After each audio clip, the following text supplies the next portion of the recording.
All right.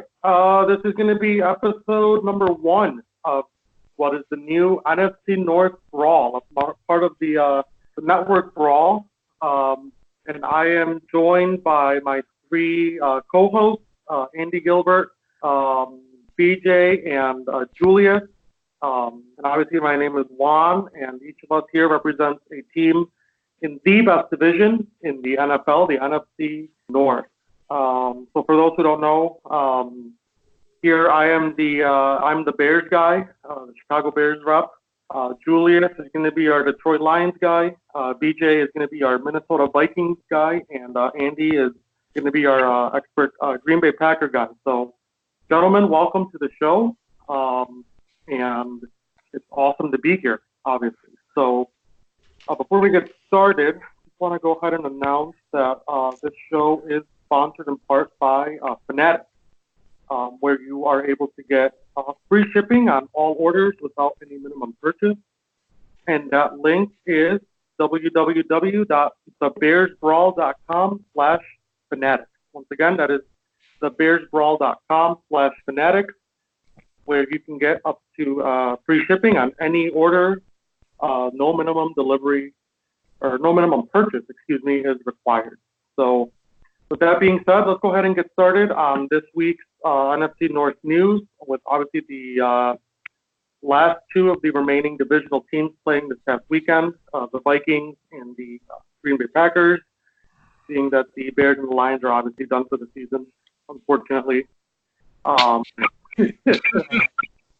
let's go ahead and start with the latest team that got eliminated, the Minnesota Vikings. So, BJ, why don't you go ahead and walk us through kind of what happened in your game this past weekend? Guess what went wrong for the Vikings, and I guess what happened from here.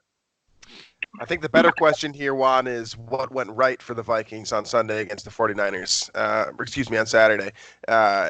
That was an absolute disaster for the Vikings. It starts in the trenches, of course. I think everyone and their mothers knew heading into this game that the battle up front was going to be kind of the difference maker in this game. The Vikings went in with, a front 5 that has been inconsistent, to say the least, and that's probably putting it kindly. They go up against arguably the best front 4 in the NFL with multiple pieces rotating off of the edge. Nick Bosa was a disaster for Riley Reif throughout the game. There's pressure on Kirk Cousins within seconds, every single pass attempt that he had. Dalvin Cook couldn't get it going either, and the 49ers offense complemented the defense well by sustaining drives, putting up points, and putting the Vikings in a position where they had to throw the ball. Couple that all with the fact that former offensive coordinator, now Kevin Stefanski, didn't exactly come up with a great game plan to go up against this defense.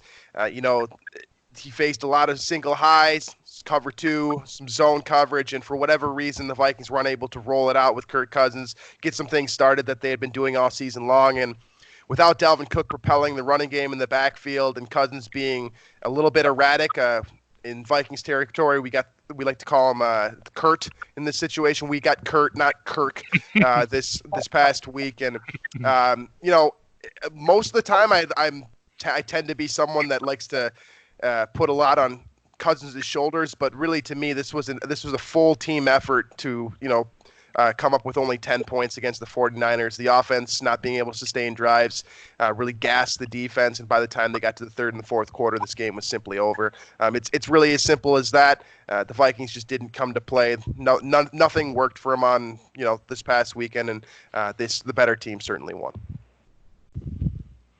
Wow, yeah, that was. Well, first and foremost, that was a fantastic analysis. I was not expecting all. Great. Yeah, I was watching that game. I won't lie. I anticipated a win, quite frankly, from the 49ers. I think at this point, everyone, a lot of people did.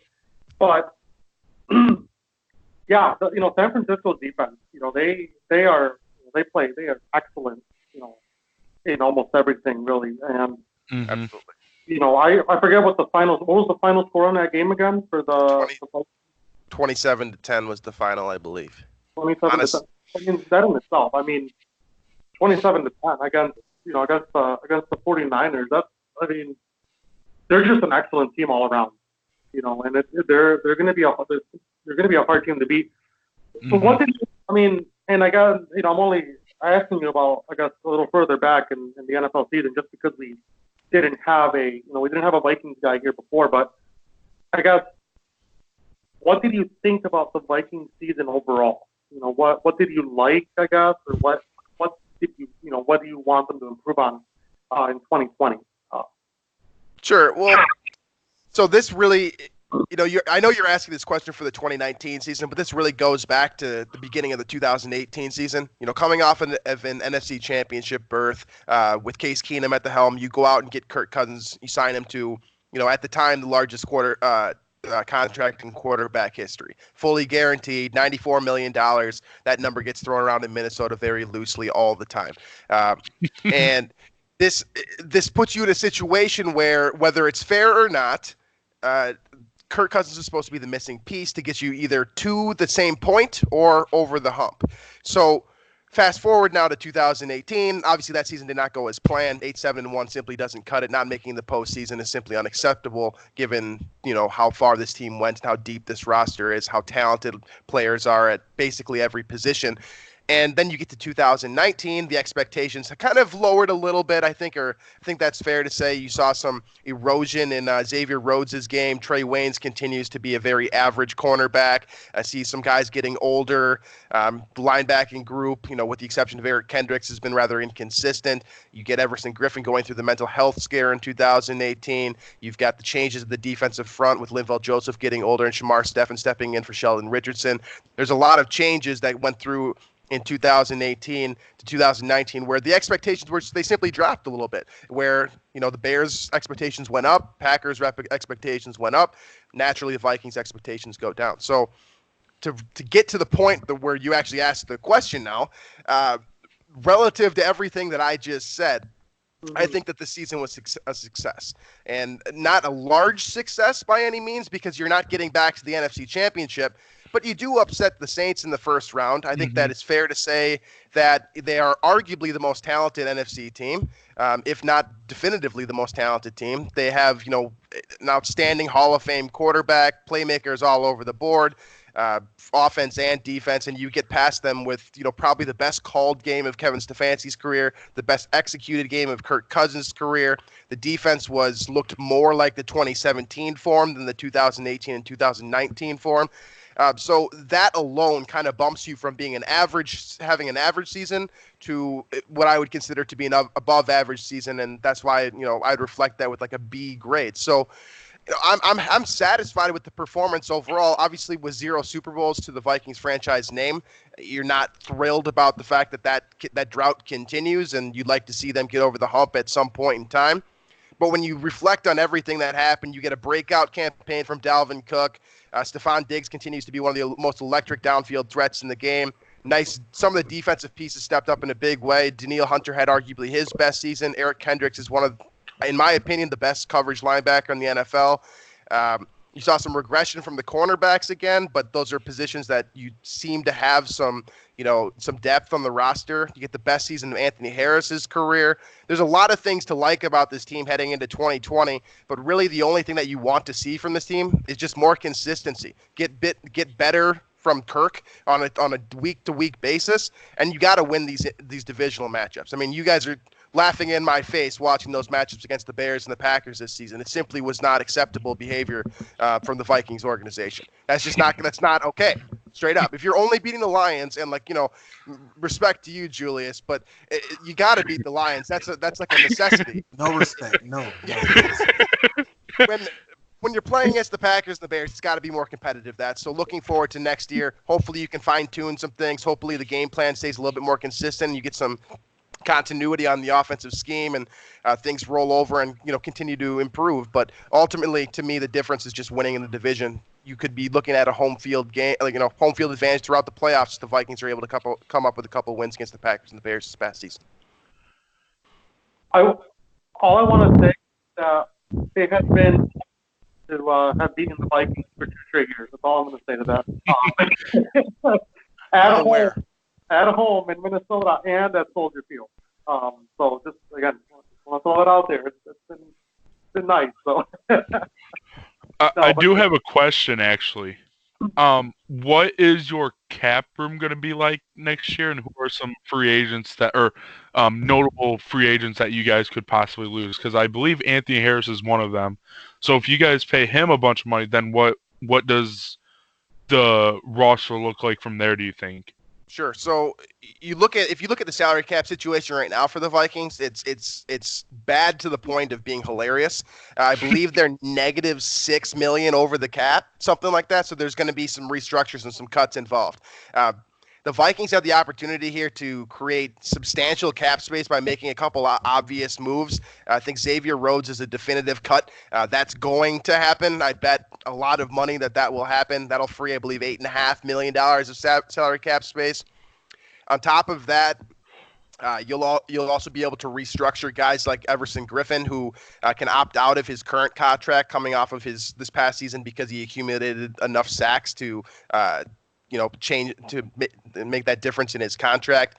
And then you've also got a couple of other guys, Riley Reif, the left tackle, who's been as inconsistent as any offensive tackle the Vikings have had basically since Bryant McKinney, I suppose. And you can cut him and save about $8 million. So ultimately, you can get to a point where you're at about $40 million in salary cap space.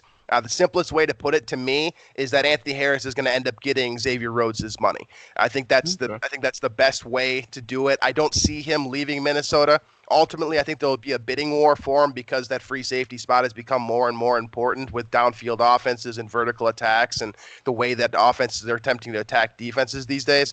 But I do expect the Vikings to retain him. I don't think that they're going to be able to sign any, priority free agents, if you will. I think that they'll end up signing a guard or two and trying to get some help the same way that they got with Josh Klein last year, a guy that kind of gets overlooked but did a pretty solid job, at least relative to the group that the Vikings have up front right now. But that salary cap space, it's going to be Rob Brzezinski's job, and he's been kind of a wizard, but this is going to be like kind of the ultimate test for him. And we'll see how the Vikings come out on the other end. But ultimately, I think this roster will be mostly intact. And then you build through the draft and, try to get a couple pieces through free agency like every other team in the league. Yeah, definitely. And I was just kind of looking at this as you were talking, but it does have, the Vikings are tied with the Rams for the 10th started schedule for 2020. With that being said, I guess what is your overall record prediction for the Vikings up in Minnesota? You want me to give a record prediction for 2020, 5 days after the Vikings season in 2019? I mean, I'm happy to do it, but I think so. Given the circumstances right now, let's be objective in what the Vikings are currently looking at, right? You mentioned Anthony Harris has the potential to leave. You mentioned that a couple of these other guys are restructure candidates or guys that might not be on the roster. 4 different coaches have already left between Kevin Stefanski, George Edwards, Jerry Gray, and the wide receivers coach who I can't pronounce his last name. So you're going to have some coaching turnover. That's going to change things up, and you're going to have a lot of roster turnover as well. So I think realistically speaking, as a fan, the hope is that they're better next year. I expect a little bit of regression. I see this as more of like a 9-7, 10-6 team as opposed to being a 12-4, 11-5 caliber team. You do keep Kirk Cousins intact, but who they promote to the offensive coordinator position and the defensive coordinator position will kind of give you an idea of how consistent they're going to be. It seems like it's going to be Clint Kubiak calling the shots, and you'll keep the same scheme and the same zone running scheme. But you got to get Dalvin Cook healthy. You got to get a couple pieces on this offensive line to get him, some push up front.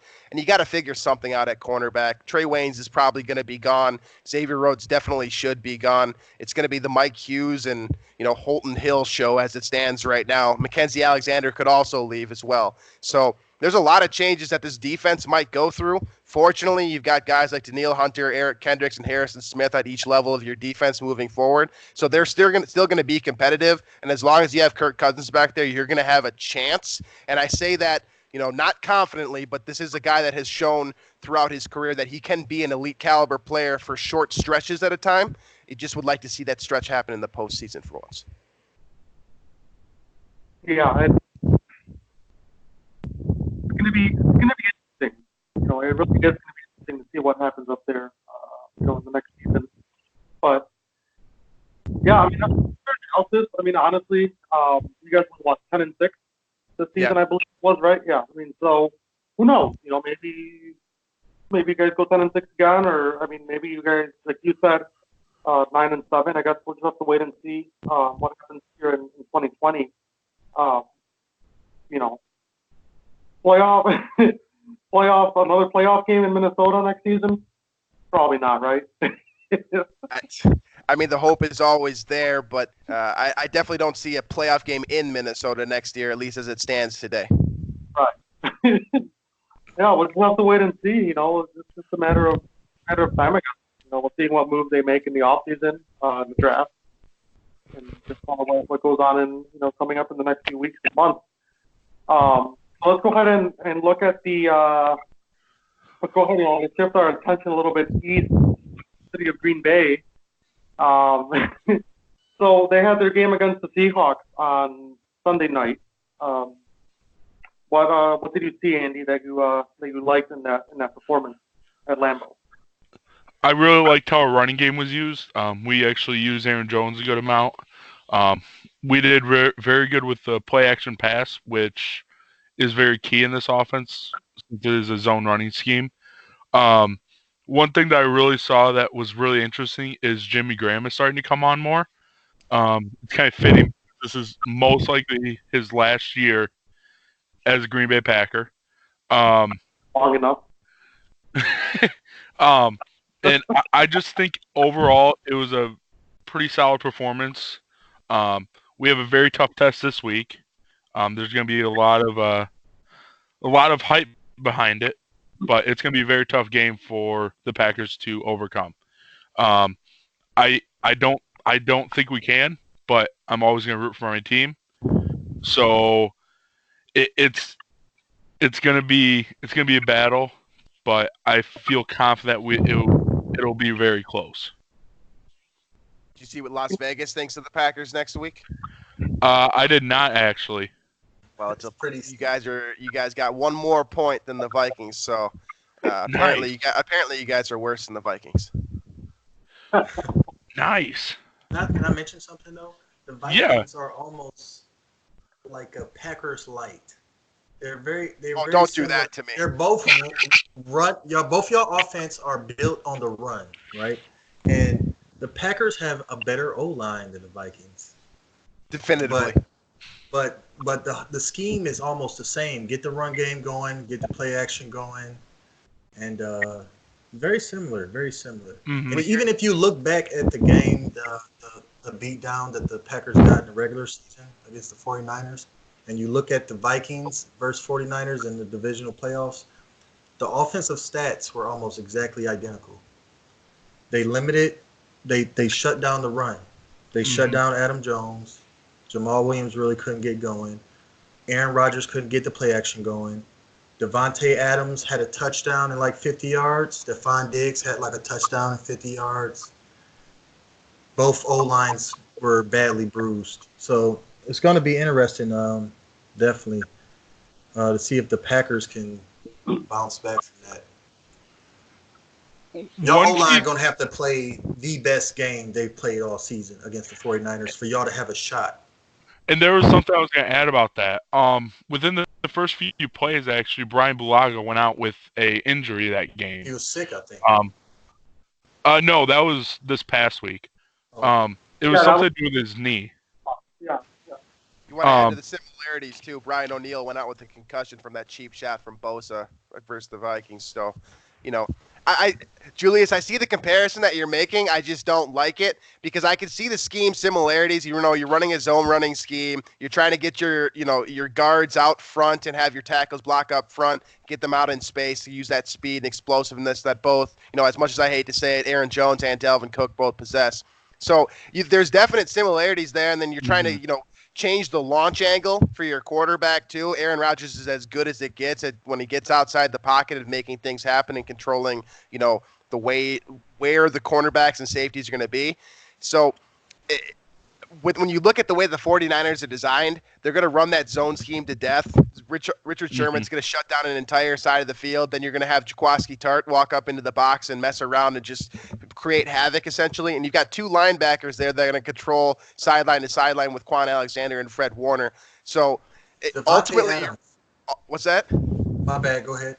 No, I mean, like, ultimately, what you're going to need to do is, like, it's it's the cliche that everyone's going to say, right? You got to win the battle in the trenches first. But even if you're able to get to that second level, those guys, Warner and Alexander, are extremely hard to block to get to that explosive run.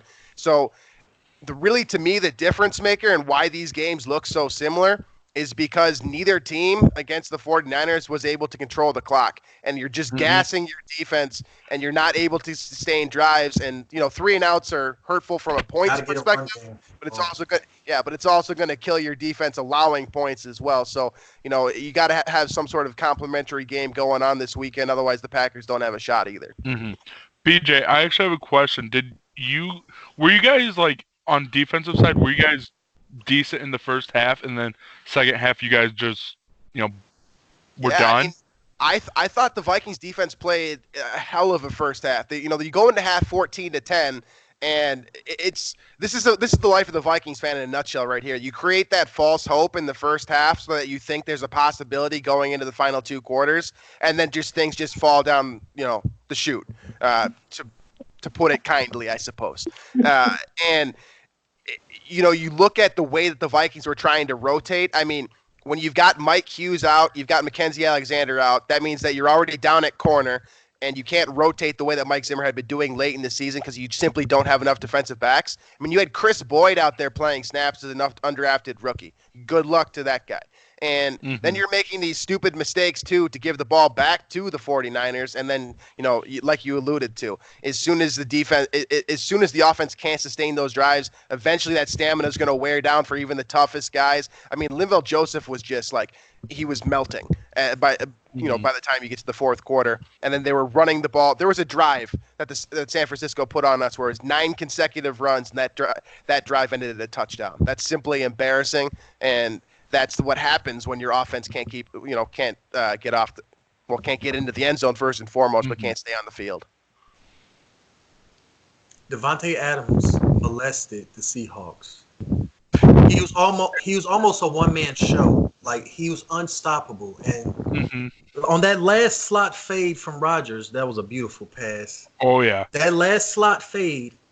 I forgot the name of the corner, the idiot corner that was on Adams, but he was right in Adams' grill. There was no way he was going to keep him on that line of scrimmage longer than a tenth of a second. And Adams just shot straight past him. It was so stupid of a call on third down.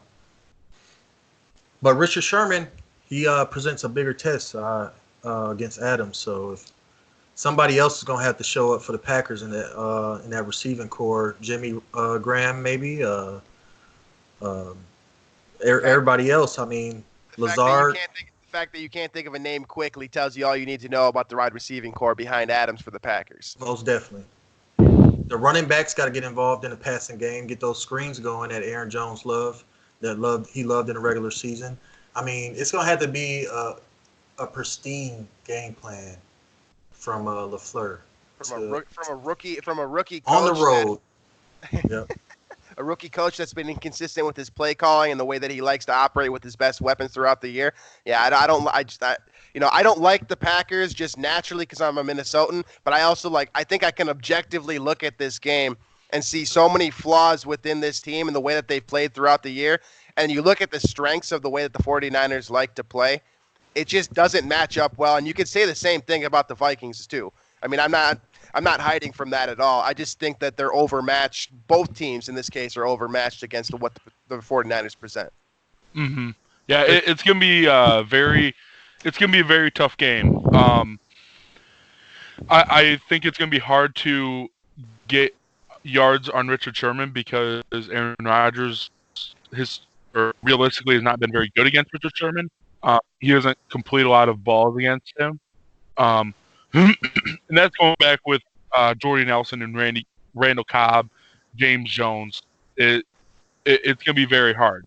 But I do think that Allen Lazard, who is becoming our number 2, is going to be a very good weapon for this game. He was just coming into his own during around week 12. So it's going to be very interesting to see how he's used. San Francisco has some weaknesses at corner. What's that? San Francisco do have some weaknesses at corner opposite Richard Sherman. Witherspoon and that one guy who plays in the slot. They haven't played well at all. Mm-hmm. And if you remember correctly, Devontae Adams has been playing in the slot a lot recently. So I think that is something that we can use. But I think it's going to be very interesting to see how we use Aaron Jones and Devontae Adams in this game.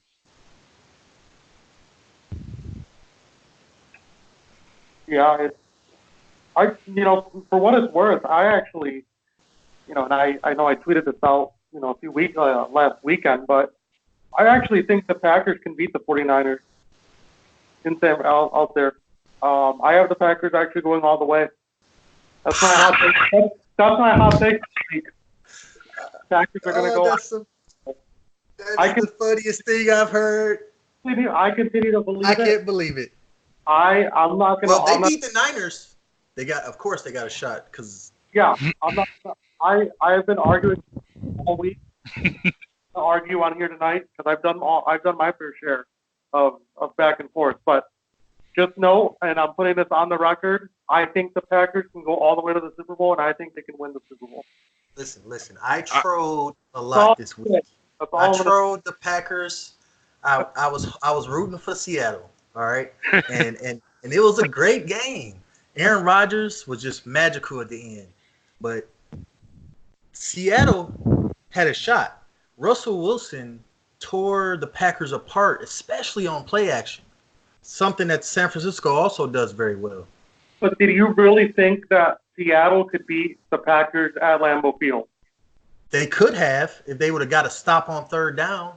But, I mean, it's a tough game for anybody to play. If San Francisco was playing at Lambeau, I'd give the Packers a way better shot.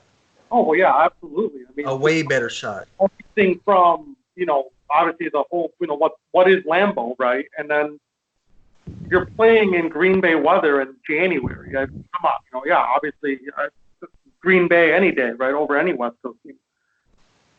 I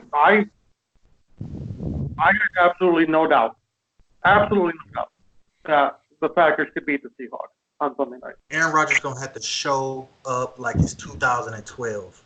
He's going to have to show up. We're going to need Aaron Rodgers, MVP, Hall of Famer Aaron Rodgers. In my opinion, if the Packers beat the Niners, it's all about Aaron Rodgers. That guy doesn't exist anymore, though. So how's he going to show up? Hey, he showed last week against Seattle that he still got it. He still got it.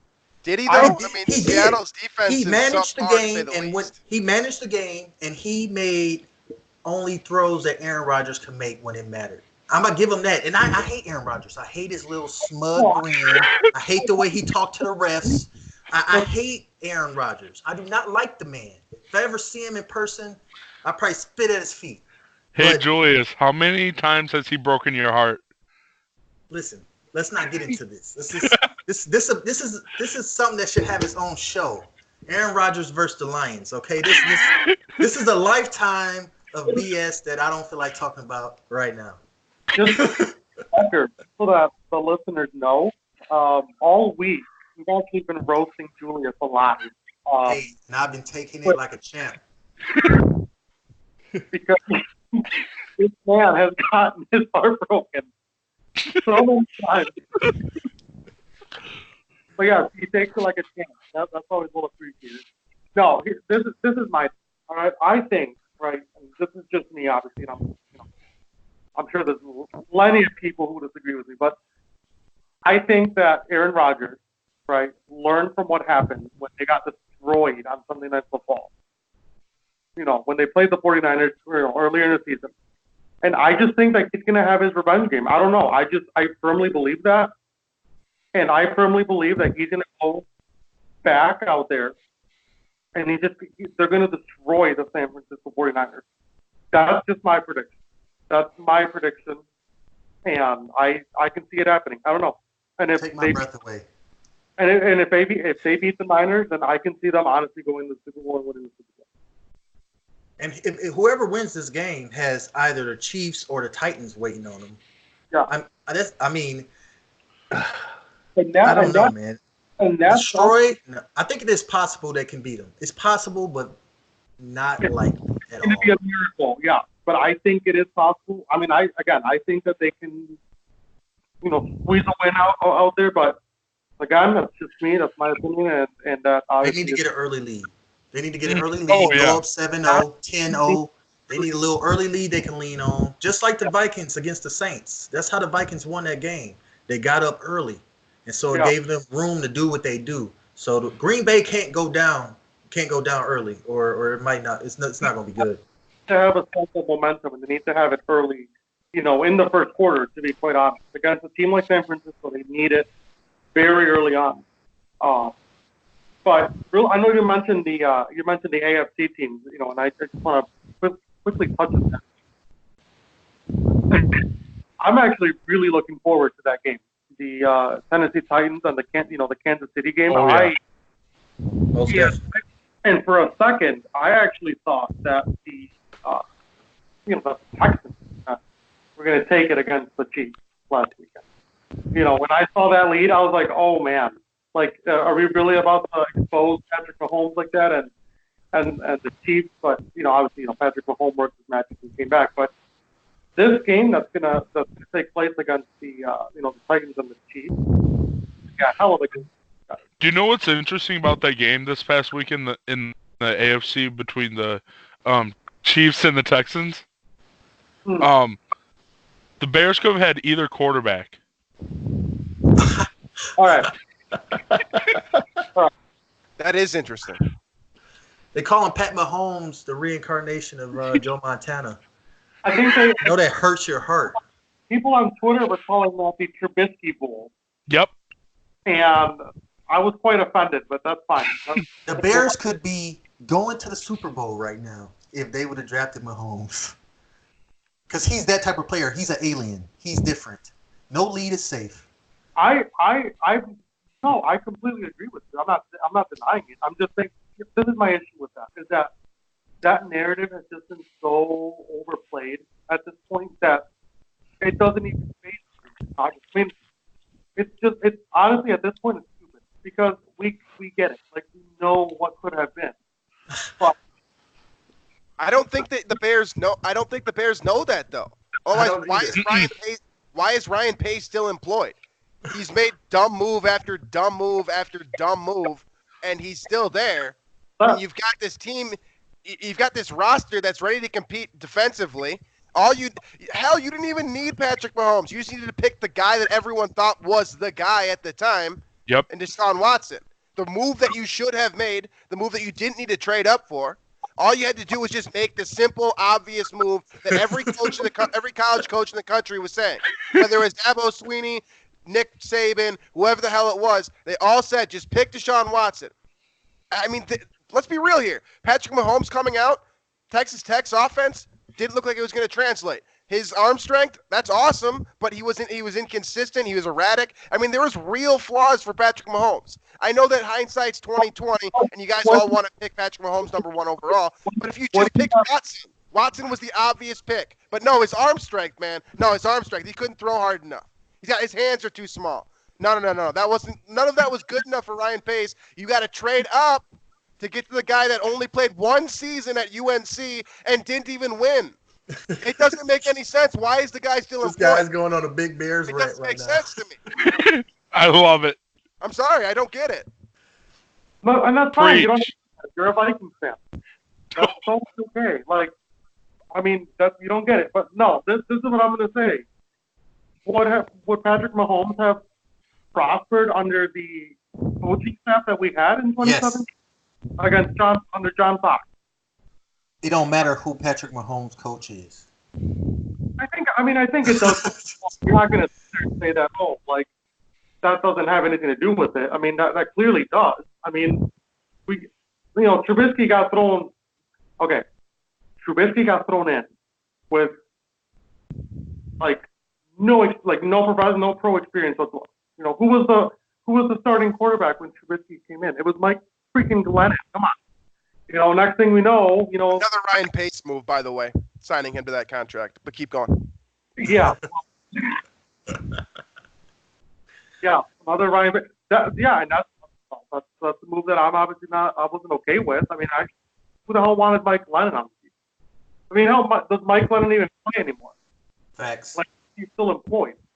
Like, I don't, no, I know. Look, and I get it. Brian Pace, yeah, he's made some costly mistakes, and I totally accept that. But can I make a quick Lions confession? Go ahead. I'm kind of warming up to the idea of drafting Tua. The guy from Alabama. Yes. Because I've been thinking about it, and it's been some talk, right? It's been some talk. Matthew Stafford can get us a first-round pick. Tom Brady is a free agent. Tua could be the next Russell Wilson. Like, it's not the worst idea to see what we can get for Stafford. Just see. And if it adds up, hey, if not, trade 3 because Dolphins want it, Chargers want it, get some more first-round picks or second-round picks. Either way, I'm starting to think about this whole trade Stafford thing, even though I love the guy. It's just... I was going to say, not too long ago, you were like all praise and heavy heart for the guy, and now I think Stafford is top 5 QB in the league right now. Top 10 at least. And if he wasn't in, okay, yeah, healthy. You're right, healthy. I think he's one of the best quarterbacks in the league. Now, he has a strong arm. I think that's really underrated. Matthew Stafford has an arm. He's a tough quarterback. But keep going.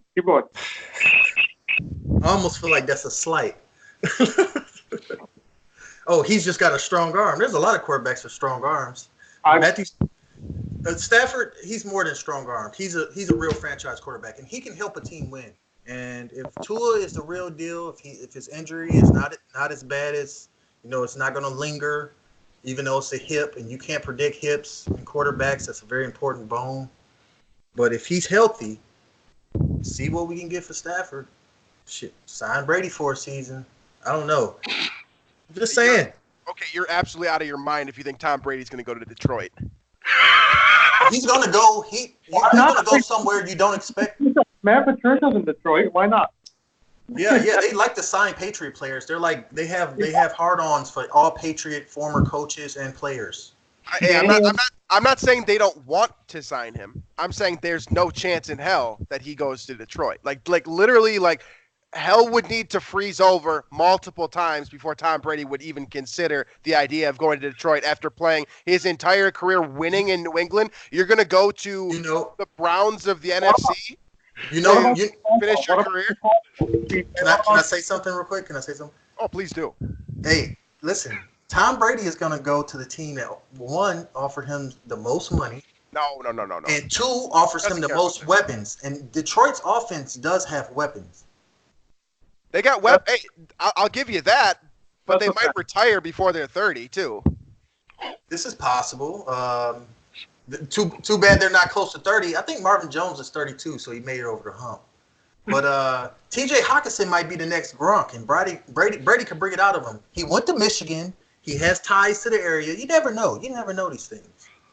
But I'll take the Lions hate because I hate all your teams too. Fair. Let's continue, guys. Let's continue. Hey, Julius, when's the last time that you won a playoff game? Don't ask me that. I was a kid. I think the Lions beat the Redskins in '91. Went to the NFC Championship with Barry Sanders. That's the last time. And they got blown out by the Cowboys, who went on to win the Super Bowl. Oh God, the Cowboys. Emmitt Smith had like 205 yards on us or something, some craziness. Yeah, I believe the Tampa Bay Buccaneers have won more titles in the North. But like you said, Brady used to winning. He used to winning. What makes you think this dude is the GOAT? He got 6 rings. What makes you think he don't want to just need a challenge? You know what I'm saying? Turn the losingest franchise in NFL history into winners. This is something that will go on into the psychopathic brain of Tom Brady. You never know. I want Tom Brady to come to Chicago. That's another rumor that's going around. I think that Tom Brady would much rather come to Chicago than go to Detroit. So you would just throw Mitch in a trash can for Brady? That's where he's best. No, that's just my subjective thought process. I don't know. I mean, it's definitely been speculated. I wouldn't mind having. The Bears signed a veteran quarterback in free agency. They signed Brady, Winston. Mitch Trubisky will be he's the next Blake Bortles if that happens. Okay, we'll leave that one there for now. But there's another thing with. This is a thing with Bears fans, and I'm sure that there's other fan bases are like this, but it's just so unstable right now because literally Bears fans want anyone who's available at this point. At one point, people were calling on Marcus Mariota to come to Chicago. They wanted Andy. Everyone's like Andy Dalton now because of our coaching staff changes that were made. Tom Brady's another name that's floating around. Cam Newton. I for one personally don't want him to Chicago. Just way too injury prone now. He's just not. I just don't think he would be a good fit. But that's just me. You wouldn't get excited if you sign Cam. You'll get excited. I don't know. Honestly. He was an MVP. He won an MVP. He went to the Super Bowl. Yeah. If he could stay healthy for a season, he can give you one more. You'll be excited. You'll warm up to it. I just don't think he's got it. Honestly. But that's just me. I don't know. But I don't know what Bears fans want, honestly. we see something and we just go for it, and then it ends up coming back and biting us, and that's just the luck of Bears fans. We get our hopes up like Vikings fans, and then they just come tumbling down. So, in that respect, BJ, I totally understand what you guys are going through up there in the north. So, all right. Anything else that we would like to cover on tonight's opening episode of the show? Predictions. Predictions.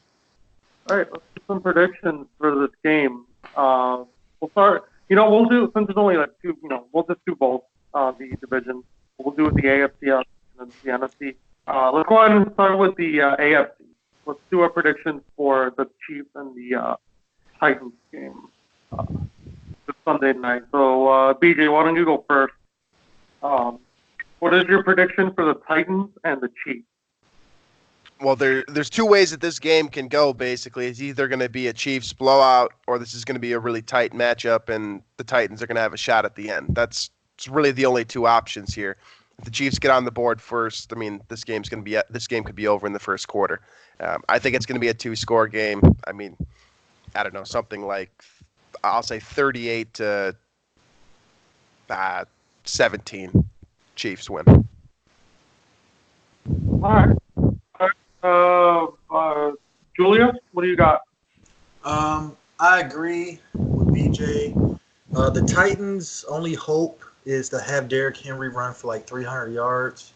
The Chiefs' defense has improved so much since they got their pass rushers back.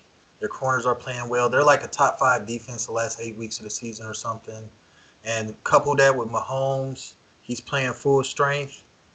Man, I think it's too much. I'm gonna go 27 to 10 Chiefs. I think it's gonna be a 2-score game as well. All right. 7 to 10. Andy, what do you think? I'm actually going in a different direction with that. I actually think that the Titans will win in a big upset. I think Derrick Henry's going to have a big game against Kansas City. I think the more he's on the field, the less, obviously, that Patrick Mahomes will be. The less points than Patrick Mahomes and the Chiefs' offense will score. So I will go with the score 24 24-20. Titans. All right. Likewise, I've got the Titans winning. I can see, Ryan Tannehill, the offense. I can see them just lighting it up. I just really don't see any reason why the Titans could lose at this point. If they really go out and just play really well and just make sure that everything's going in a very excellent way. I got the Titans winning 32-28 against Kansas City. So, all right, so that's AFC. Let's go ahead and move over to the NFC. So the Packers and the San Francisco game. BJ, what do you got? Well, I see this game going a lot like the way that San Francisco played last weekend. So, ultimately, I think the pressure is too much. I'm going to use the cliche again, like every analyst across the country is going to say. This game's going to be this game's going to be won in the trenches. I don't see anyone stopping the pass rush that the 49ers have. I mean, in a couple of years, there's no way that anyone could pay that entire defensive line. They're all going to be on multi-million dollar contracts. The fact that they have three guys at defensive end that can rush the passer and get double-digit sacks is simply too much. I see them gassing the Packers offense or the Packers defense the same way that the Vikings were last weekend. So I'll take San Francisco 24-10. I'll say that you guys put up a little bit more of a fight than the Vikings did this past week. All right. Julius, what about you? This is the week that the Packers finally fall. I think that San Francisco is going to take Devontae Adams out of the game and force somebody else to beat them. And I just don't see that happening. Matt LaFleur, he will need just the best game plan he could think of. Like, he would just need a masterful game plan to go along with Aaron Rodgers, like turning the clock back like 5 years. I just don't see it happening. I do think that the Packers will put up a little bit of a fight. I do. I think it might be like tied at halftime or something. I could see a good – Matt LaFleur makes great game plans in the first quarter. So, he always comes out hot. And so if they can get a little lead or tie it up at half, but ultimately San Francisco is going to be too much. I'm going to go San Francisco 30, Green Bay 20. Goodbye, Packers. All right. Andy, go ahead with your score prediction. Yeah, so this is hard to say, but I want to go for my team, but this is a game that is very hard to talk about. But I think the 49ers are going to win. I think it's going to help that we have Brian Bulaga back, and I think that we will actually get a game plan going instead of it just being blown out of the water right away like it was in Week 12. With that being said, I think the score is going to be a one-score game. I think it's going to be 30-23 San Francisco.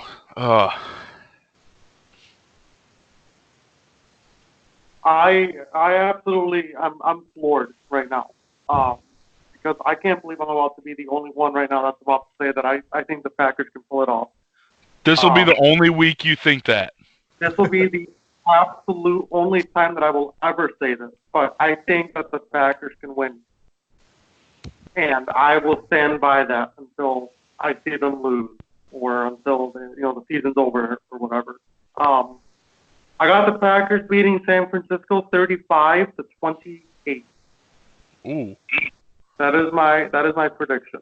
And I'm sure if they lose, I will get roasted to the death online, and that's great. That's fine. I'm here to take it. But I'm ready for it. The trolls are coming. The trolls are coming. Yeah, They're always coming for you, Julius. So. Hey, I'm gonna put on my best fight this weekend, baby. The best fight. The only thing I ask for, obviously, and again, if they win, they win. But if I'm right, I just hope that the Packers don't get any help from the refs as they usually do, so that they can win a nice, clean, clean game. So a quarter of their roster is made of zebras. And I still haven't gotten an answer from you, Andy. Are the refs that you guys pay? Are you guys still paying them? Is that direct deposit hitting, or is it direct check that you guys write out to them every week? Well, first of all, we have to ask who is a check coming from because we don't have one owner. So, if you can answer me that, we can. It's the Green Bay Mafia. It's the Green Bay Mafia. Green Bay Mafia. Y'all fans own the team, so y'all all put money into it. Y'all got a tight network. Y'all somehow get to the refs. I don't know if y'all use threatening violence or just big dollars or both. I just hope that they're getting paid more than those people who shovel Lambeau every week up in Green Bay. They're making $12 an hour up there. So, I mean, I guess I just hope that it's a little better than that. But, that's none of my business.